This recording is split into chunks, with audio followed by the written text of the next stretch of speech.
Eu fiz uma pergunta aos irmãos e às irmãs que estavam aqui na quinta-feira.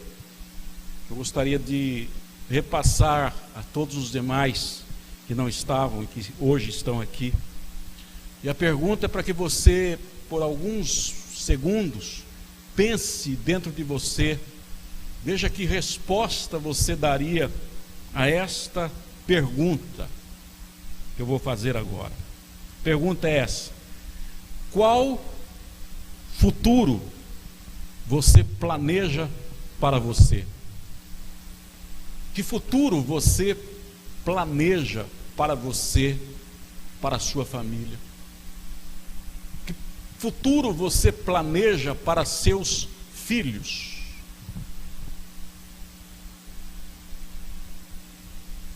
Reflita. Veja que resposta você está encontrando aí dentro de você, no teu coração. Qual futuro você planeja para você? Qual o futuro que você planeja para teus filhos? Essa pergunta provavelmente obteve vários tipos de respostas dentro do coração de cada um de nós. E talvez, e você vai verificar se você está dentro deste número que eu vou falar, talvez a grande maioria tenha pensado num futuro sobre essa terra. Talvez tenha pensado em relação ao trabalho, talvez tenha pensado em relação aos estudos, talvez tenha pensado em relação a uma aposentadoria, talvez tenha pensado em relação a uma casa própria, talvez tenha pensado numa poupança para os filhos, talvez tenha pensado num futuro curso a ser feito. É muito provável que a grande maioria tenha respondido internamente essa pergunta e planejado o futuro pensando unicamente nos breves e passageiros anos que viverão nessa terra. A minha intenção em fazer essa pergunta, na verdade, era que você respondesse sobre o verdadeiro futuro, que é a vida pós-partida, pós-morte. Este é o nosso verdadeiro futuro. Quando somos adolescentes, pensamos em alguma coisa relacionada à nossa futura juventude. Quando somos jovens, pensamos em algo relacionado à nossa futura vida adulta. Quando adultos, pensamos na nossa futura terceira idade, quem sabe um tipo de aposentadoria. As pessoas planejam essas coisas, mas tudo, como você certamente o sabe, é absolutamente passageiro, fugaz. Você tem planejado o teu futuro eterno? Você tem planejado como vai viver o teu futuro pós-morte? Porque todos nós bem sabemos que o pós-morte faz parte da vida. A vida continua e é aquela que vem pós-morte que é eterna e que é, portanto, o nosso mais certo futuro. Na semana passada nós lemos Apocalipse capítulo 3, que eu releio nesta noite, Apocalipse 3, versos 20 e 21, onde Jesus, dizendo à igreja, diz assim: eis que estou à porta e bato, se alguém ouvir a minha voz e abrir a porta, entrarei em sua casa e cearei com ele e ele comigo. Verso 21, ao vencedor dar-lhe-ei sentar-se comigo no meu trono, assim como também eu venci e me sentei com meu Pai no seu trono. Eu repito a parte A do verso 21. Ao vencedor dar-lhe-ei sentar-se comigo no meu trono. Esta mensagem, encontrada aqui no capítulo 3, é uma carta dirigida à igreja de Laodiceia. Portanto, quando o Senhor Jesus está aqui falando, Ele está falando a uma igreja, Ele está falando a filhos de Deus, Ele está falando a cristãos, Ele está falando a pessoas resgatadas, às pessoas salvas. Eu vou repetir, Jesus está falando com pessoas salvas. E por que estamos enfatizando isso e já o fizemos na semana passada? Porque há uma tendência equivocada das pessoas imaginarem que a obra de Cristo se resume na salvação. E tudo que nós precisamos é estarmos salvos. Então, imaginamos que a salvação é o início, o meio e o fim da obra de Cristo. E tudo que nós precisamos então é pensar se somos ou não salvos. Mas essa não é a verdade. A salvação é apenas e tão somente o início de um futuro eterno. Faremos muitas coisas no nosso futuro eterno. Muitas coisas. Entre elas, apenas aos vencedores está reservado dividir o trono com Jesus. Ele está aqui declarando isso.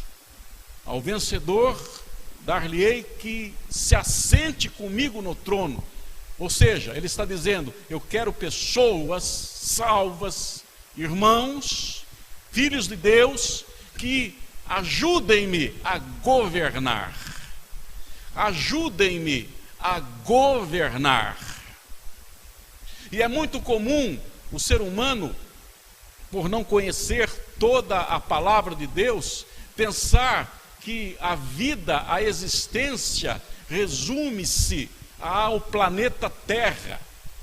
Mas a Bíblia é muito enfática, por exemplo, em Hebreus capítulo 11, versos 3, Hebreus 11, 3, a Bíblia diz assim: pela fé entendemos que os mundos, pela palavra de Deus, foram criados, de maneira que aquilo que se vê não foi feito do que é aparente. A Bíblia está dizendo que Deus criou mundos. O termo está no plural. Deus criou mundos. É muito comum as pessoas imaginarem que só o planeta Terra é habitado. Eu me lembro, eu não sei se eu contei isso na quinta ou no domingo, mas repito porque é importante. Ouvi uma vez certo pastor dar uma ilustração significativa para mim, guardei ela. Ele disse: imagine um engenheiro construindo um prédio com 100 andares e em cada andar 10 apartamentos. Então imagine uma construção, 100 andares, um prédio de 100 andares, em cada andar 10 grandes apartamentos, e ele estabelece esta construção para que apenas e tão somente uma única família habite num apartamento lá no térreo. Tem sentido? Evidente que não.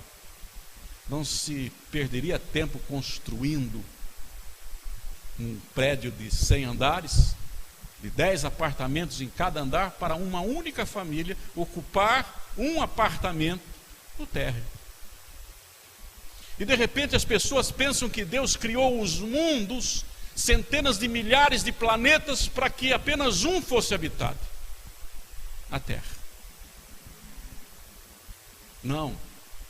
A Bíblia dá indicações em Apocalipse de uma maneira absolutamente clara da vastidão da criação de Deus, de tantas e tantas coisas que Deus criou e de tantos seres criados por Deus. temos tido o privilégio e a honra de, através da obra, sermos filhos de Deus. Mas com certeza, tantas outras criaturas existem neste mundo. Se nesta dimensão ou em outra não nos importa, não nos é relevante neste momento, só importa sabermos que Deus quer que nós governemos. Governar quem? A quem? A nada? Deus então estabelece a salvação como princípio de uma obra muito vasta, e nós faremos parte deste futuro.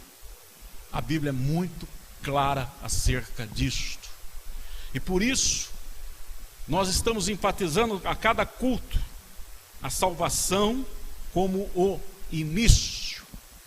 Na semana passada nós também falamos aqui que, infelizmente, existem dois extremos dentro da área cristã, dois extremos que não agradam a Deus. Um extremo está em Romanos capítulo 10. Romanos capítulo 10. Diz assim no versículo 1 em diante: irmãos, o bom desejo do meu coração e a oração a Deus por Israel é para a sua salvação, porque lhes dou testemunho de que tem zelo de Deus, mas não com entendimento, porquanto não conhecendo a justiça de Deus e procurando estabelecer a sua própria justiça, não se sujeitaram à justiça de Deus, porque o fim da lei é Cristo para a justiça de todo aquele que crê. Paulo, ele está enfatizando que a nação de Israel era uma nação que tinha muito zelo, cuidado para com a palavra de Deus. Não era uma nação alheia à palavra de Deus, pelo contrário, era zelosa, e ele era uma testemunha deste zelo. Porém, ele testifica, é um zelo sem entendimento. Existem várias palavras no grego para designar entendimento. Nós estamos vendo ao longo desse ano algumas delas. Esta que está aqui colocada vem do grego epiknosis, que significa conhecimento preciso e correto. Ou seja, Paulo está dizendo: Israel tem um conhecimento, mas não é um conhecimento preciso e correto. Ou seja, tem um conhecimento equivocado. E qual era o conhecimento equivocado que estava reinando em Israel?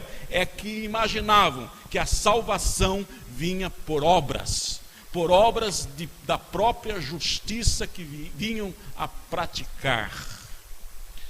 Esse mesmo conhecimento equivocado se encontra no meio evangélico em muitas e muitas igrejas. Porque muitos continuam vivendo dentro da igreja imaginando que a salvação é pelas obras, é pela obediência e fidelidade com que demonstram diante de Deus suas vidas.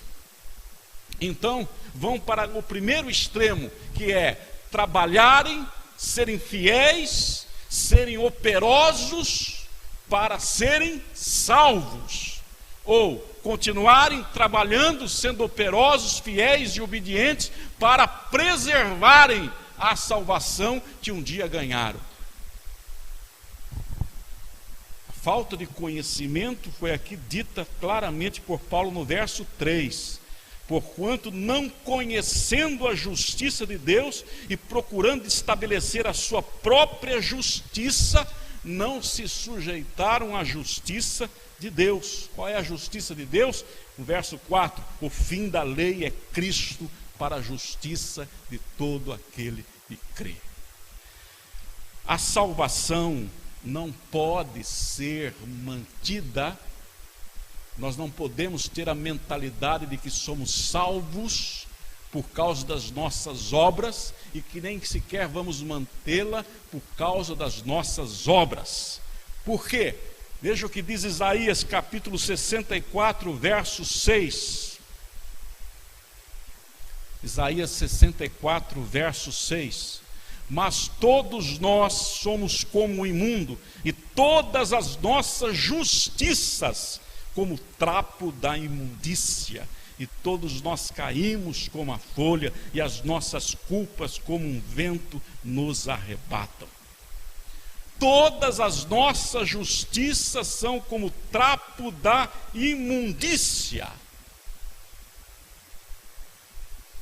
Esses trapos da imundícia, muitos pensam que é capaz ou capazes de ganharem, manterem a salvação.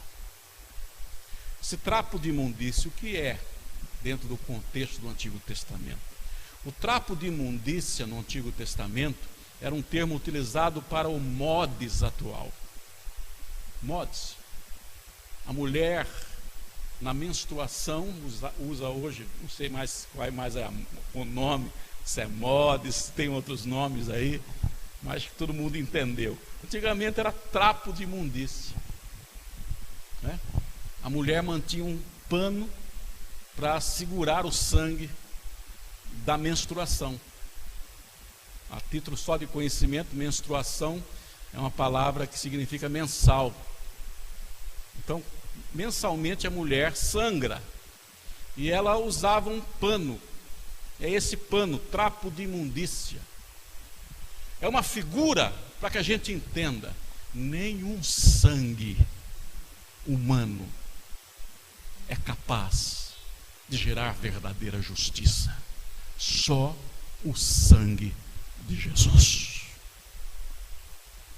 Toda e qualquer tentativa humana de obter salvação mediante o seu próprio sangue, ou seja, mediante a sua própria justiça, é trapo de imundícia. Não é para ser preservado, é para jogar fora. Nossas obras não são capazes de nos salvar, nossas obras não são capazes de manter-nos salvos. Porém, quantos cristãos vivem desta maneira? E lá no íntimo, quem está sendo fiel, quem está realmente se dedicando a Deus, visando manter-se salvo, lá no íntimo, no profundo, se acha muito melhor de quem não pratica as obras para se manterem salvos. Então começa a haver um tipo de glorificação, de autoglorificação, e sem que a pessoa perceba, na verdade ela está nas suas ações, nas suas atitudes, como que dizendo: eu vou ser salvo no último dia, porque eu fiz por onde, eu fui fiel, eu realmente fui alguém que servi com muita intensidade a Deus na terra, e por isso eu mereço a salvação. Deus não poderá me negar a salvação, porque afinal de contas eu fui uma pessoa extremamente fiel, operosa. E não percebe com isso que está jogando na lata de lixo a obra magnífica de Cristo. Ou seja, é como se estivesse dizendo: Deus, o Senhor tem que me salvar porque eu fui fiel. E Deus então, como que respondendo, diria assim: bom, muito bem, então agora eu sou obrigado a te salvar porque você foi uma pessoa justa e fiel. E o sangue de Jesus não serviu para nada? Ah, você então consegue se salvar e manter-se salvo porque és fiel? Significa então que meu Jesus amado, meu filho, sofreu, padeceu, sofreu o castigo que te traz a paz por nada? Bastava você ser correto, certo e justo e poderia então ser salvo? E eu então enviei meu filho à morte de cruz, doendo, sofrendo, ele morreu, podendo você ser salvo mediante suas obras?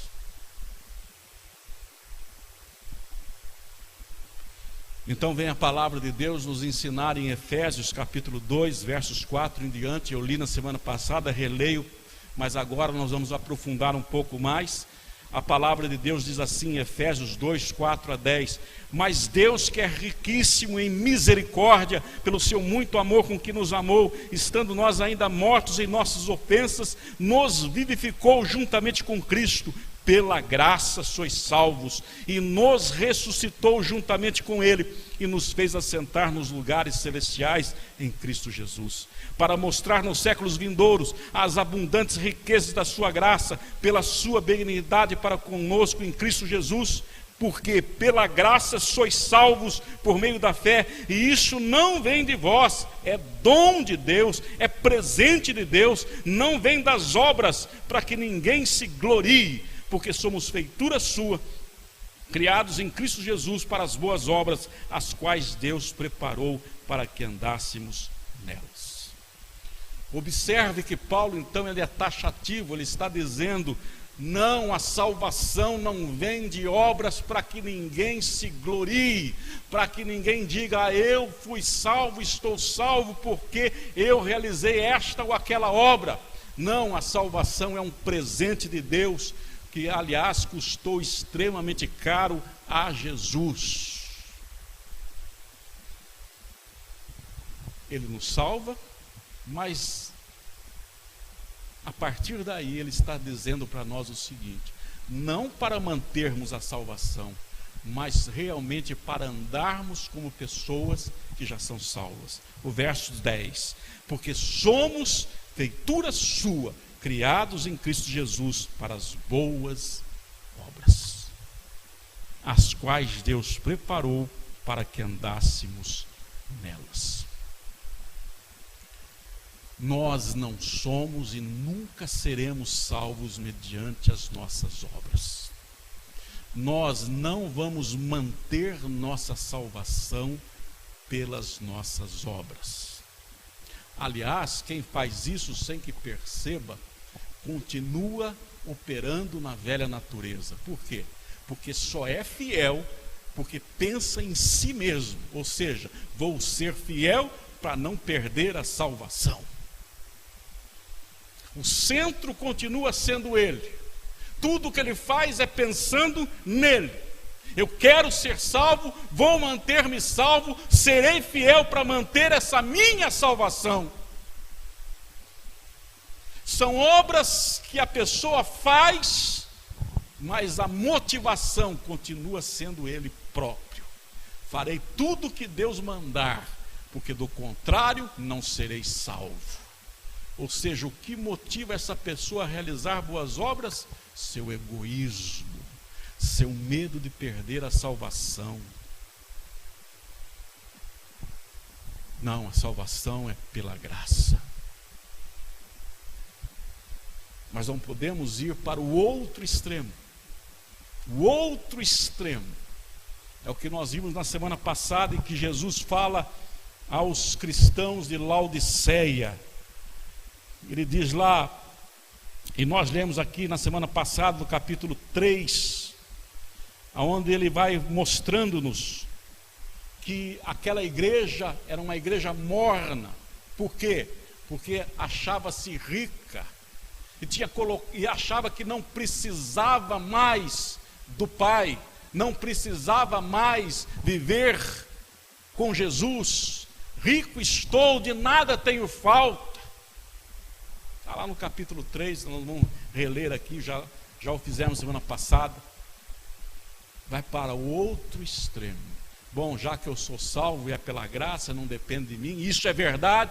Bom, então agora também quero que Deus se lixe. Vai para o outro extremo. Não entendeu que a maior bênção da salvação é o coração amalgamado ao coração de Deus. É a capacidade de estar amando-o de verdade e de ser amado. É uma inter-relação com o Pai.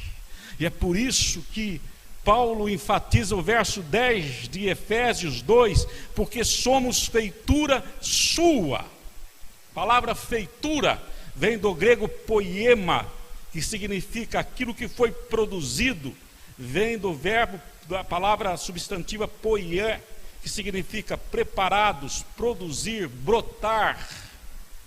Ele está dizendo então, em outras palavras, nós fomos brotados, produzidos, E aí ele continua: criados em Cristo Jesus para as boas obras.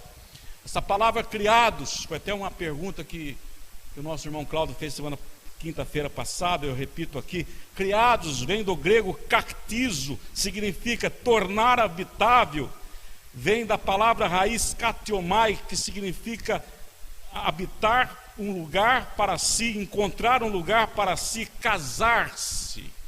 Ou seja, neste momento, Paulo está dizendo que Deus produziu, que Deus fez brotar alguém que ele pudesse casar, que ele pudesse tornar-se um, com quem ele pudesse casar-se, unir-se, amalgamar-se. E por que tudo isso? Para as boas obras. A palavra boa vem do grego ágatos, que significa boa natureza, amável, descende da palavra ágape. Boas obras, portanto, são aquelas que são feitas com a motivação que Deus quer de nascidos de novo: amor. Amor é o oposto do egoísmo.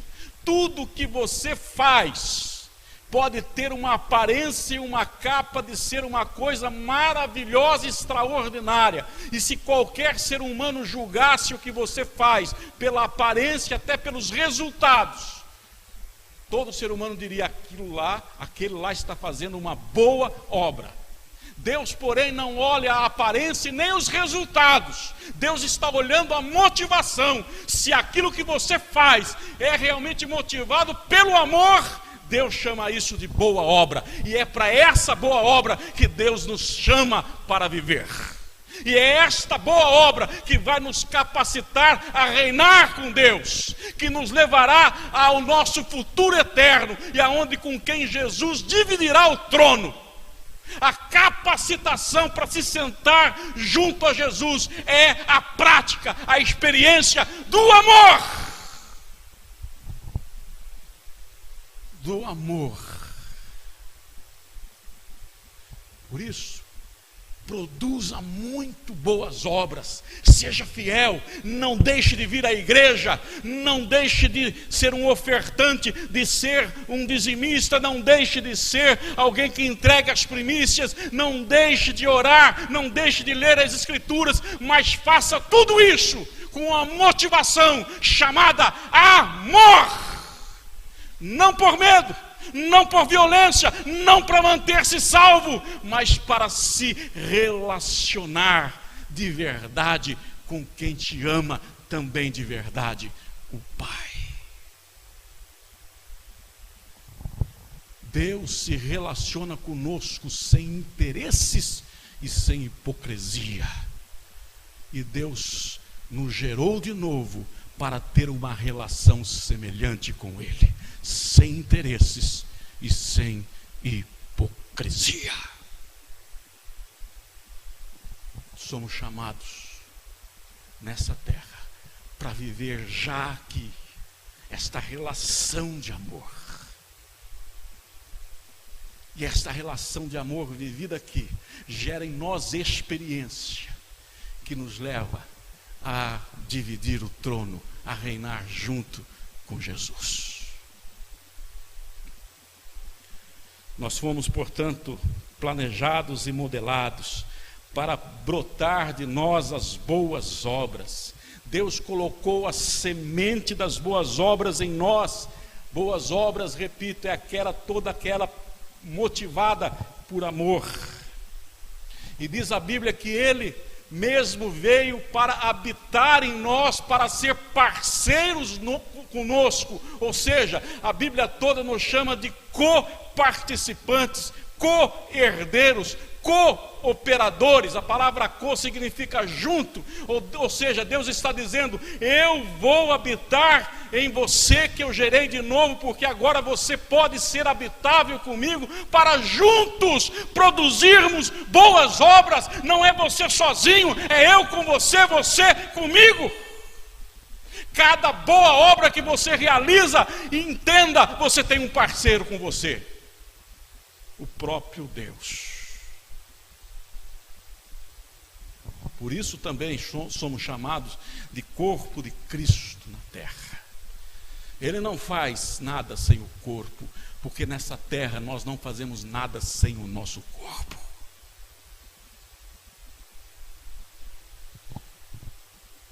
A palavra de Deus vai nos ensinando em 1 Coríntios capítulo 3, versículos 11 em diante: porque ninguém pode pôr outro fundamento além do que já está posto, o qual é Jesus Cristo. E se alguém sobre este fundamento formar um edifício de ouro, prata, pedras preciosas, madeira, feno, palha, a obra de cada um se manifestará. Na verdade, o dia se declarará, porque pelo fogo será descoberta, e o fogo provará qual seja a obra de cada um.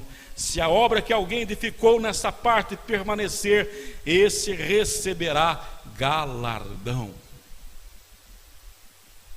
O que a palavra está dizendo aqui? Está dizendo, olha, o fundamento, o alicerce, ninguém pode pôr outro.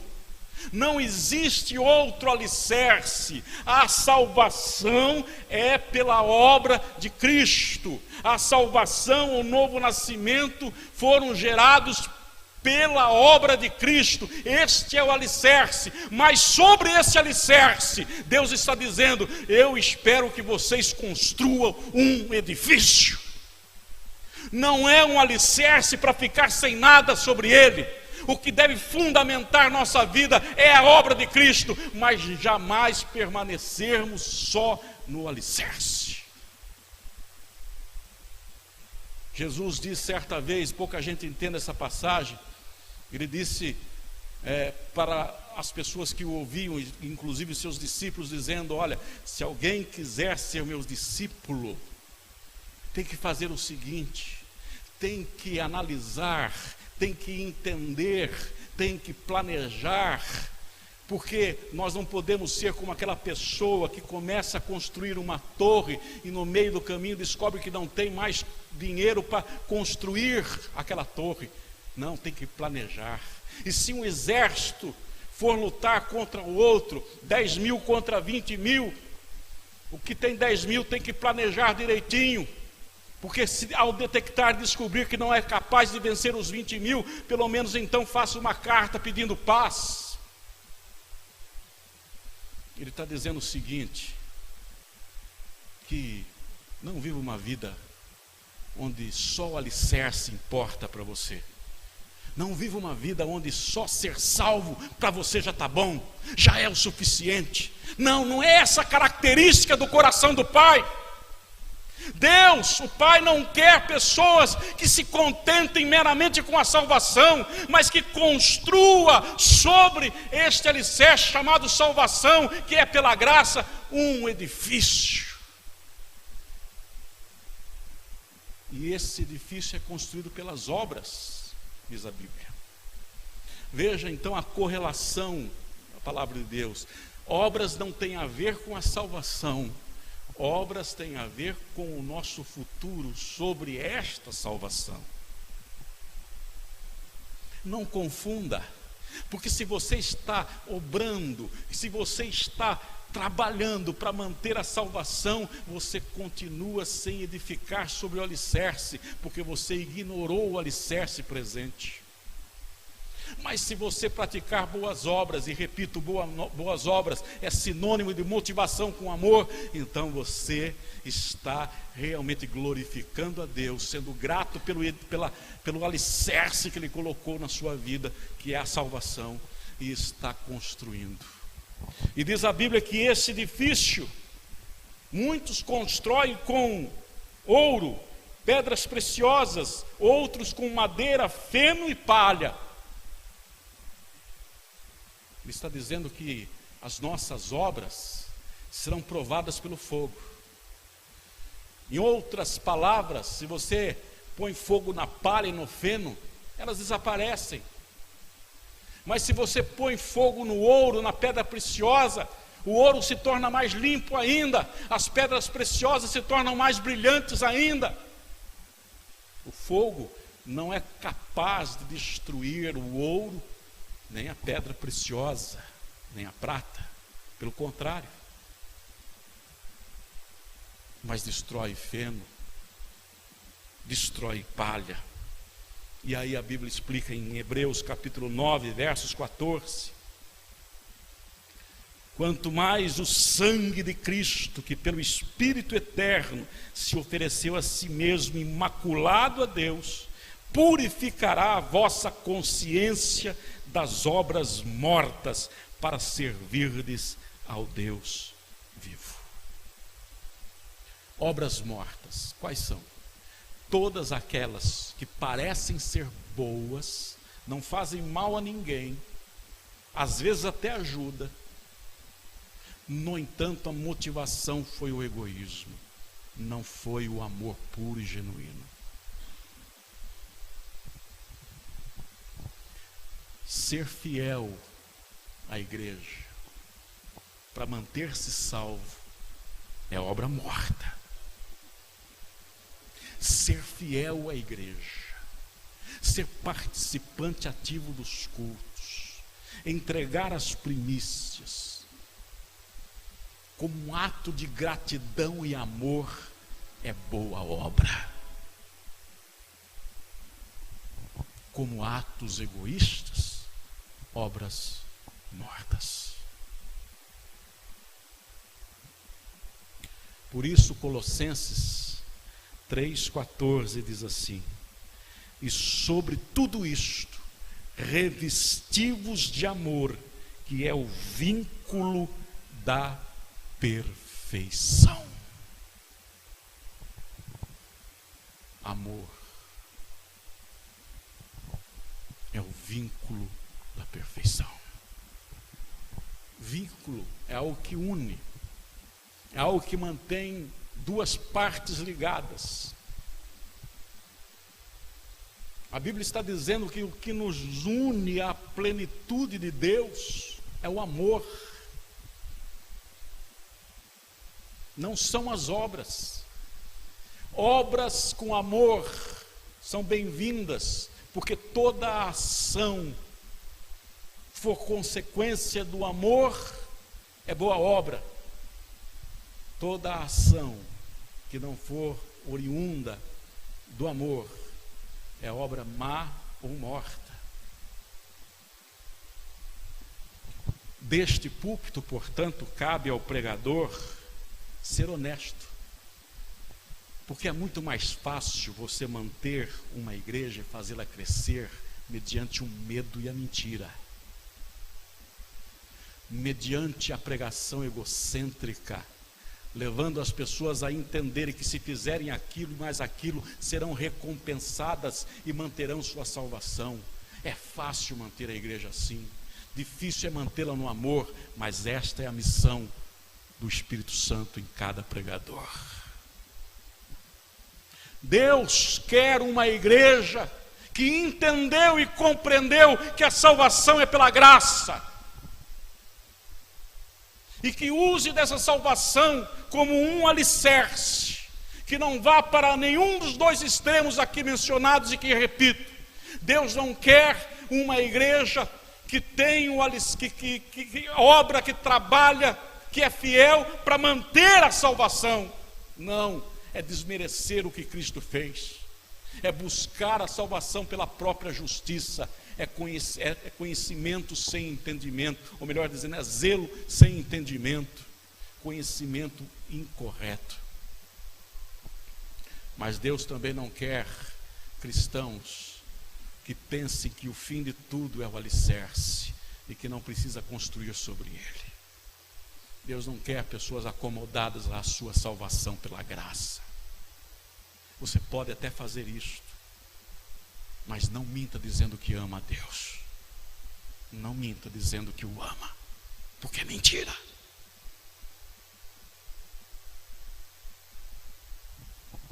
Vai continuar sendo salvo? Vai, porque Deus é fiel.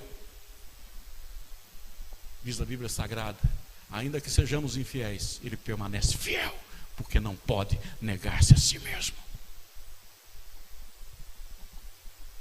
Mas se você não entendeu quão maravilhoso é poder chegar diante do Pai e dizer: Pai, eis-me aqui.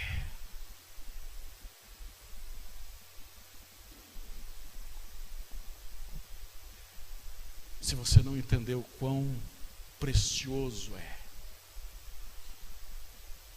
estar interrelacionando-se com o amor deste Pai, então com certeza você vai continuar só pensando no alicerce. E o seu futuro são meramente na sua cabeça os anos que você passa aqui.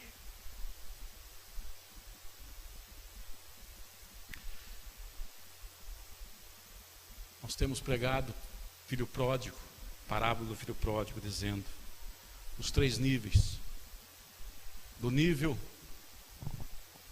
em que a pessoa simplesmente vive exatamente isso, o alicerce, e não quer mais saber de construir nada sobre o alicerce, só quer desfrutar da herança, e de preferência longe do pai. Quanto mais longe do pai, melhor. A pessoa se acomoda na herança, porque só quer do pai a herança, não interessa mais nada do pai a não ser a herança. Tem gente que só quer de Deus a salvação, não interessa mais nada. Senhor, me salve, é o que me importa, eu não me interesso em mais nada, contanto o Senhor não me mande para o inferno, está bom demais para mim. Pode até me colocar lá no último reduto do céu, mas eu não quero ajudar o Senhor a nada. Eu não quero ajudar o Senhor a amar ninguém. Eu não quero te apoiar a te fazer nada. Eu só quero que o Senhor me salve, mais nada. É aquele que quer a herança e vai gastar longe do Pai. O segundo nível é aquele que entendeu que todo direito pressupõe dever. Todos e quaisquer deveres gerarão direitos e vice-versa. Então entendeu que não existe direito sem dever. Mas o terceiro grau é o que o Pai quer. É a grande maravilha do Evangelho. É quando nós descobrimos tão intimamente o coração desse Deus, tão profundamente a sua misericórdia e o seu amor, que os deveres passam a ser muito mais prazerosos do que os direitos que nós usufruímos. Servir a Deus é mais prazeroso do que todo e qualquer direito que tenhamos como filhos de Deus.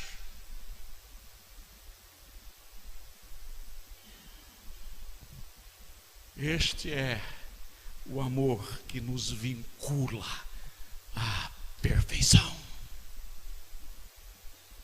É para isso que fomos chamados.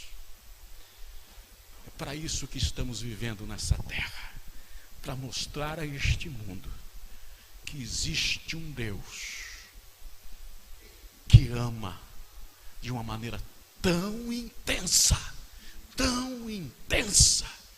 que deu o seu Filho, para que todo aquele que nele crê não pereça, mas tenha a vida eterna.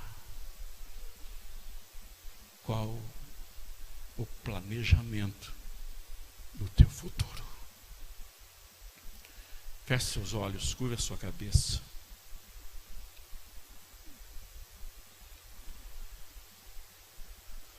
Pai,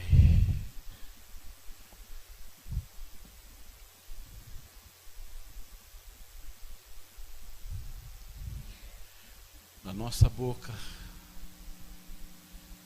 o desejo ardente de só dizer-te obrigado, obrigado, obrigado, obrigado, obrigado. Conte comigo, conte comigo. Quero cooperar nas tuas ações de amor. Quero ser tua boca na terra. Quero ser teus braços na terra. Quero ser seus pés na terra. Quero ser teu corpo na terra.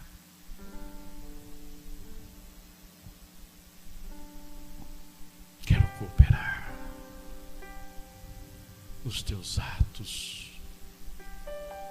de amor.